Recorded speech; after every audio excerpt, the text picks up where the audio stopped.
So we have a new module of the week that looks like it comes to us from Redfin Solutions. Chris, can you tell us a little bit about Flush? Oh, I would be honored, guys. It's really probably I think we've achieved really this is the apex of Drupal contrib here. This probably is going to get I'm going to make a push for this in core in 10. It's amazing. It's called Flush. This is actually my business partner Patrick's. It's been his this little dream in the back of his mind for years and years and years. He's wanted this to exist, and we just got a new part-time sort of interny person who's coming on board, and we needed to get him into something in terms of Drupal custom module development and getting him exposed to some of the APIs and how the cache works, and needed some sort of pet project to sick him on. And so the Flush module is a module which, when you flush the cache, plays a toilet flushing sound using HTML5 audio autoplay and some JavaScript.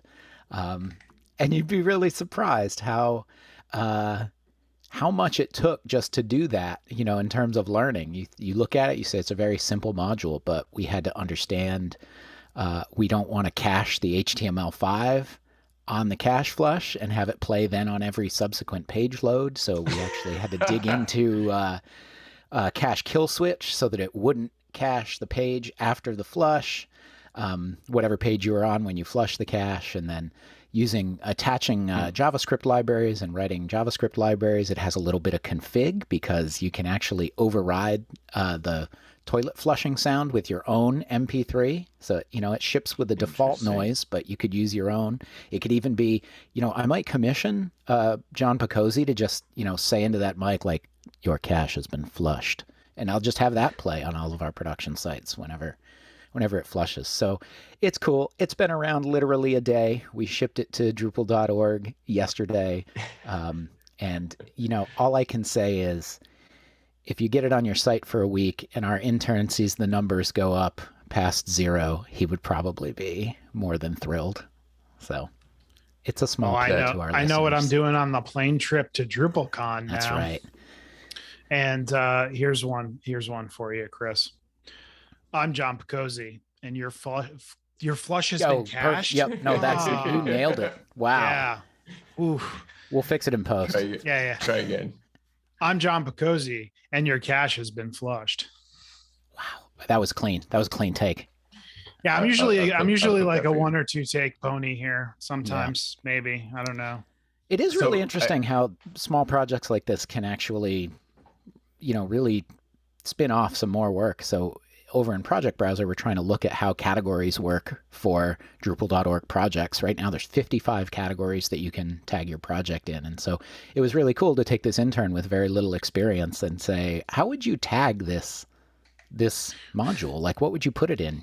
We have a novelty. So let us know. What did he come up with? Because I'm interested. Yeah, so he's working with Leslie on that, and we'll see. I assume it would be at least in novelty and perhaps in games and amusements, but we'll see. There's no poopy farty categgory on Drupal.org?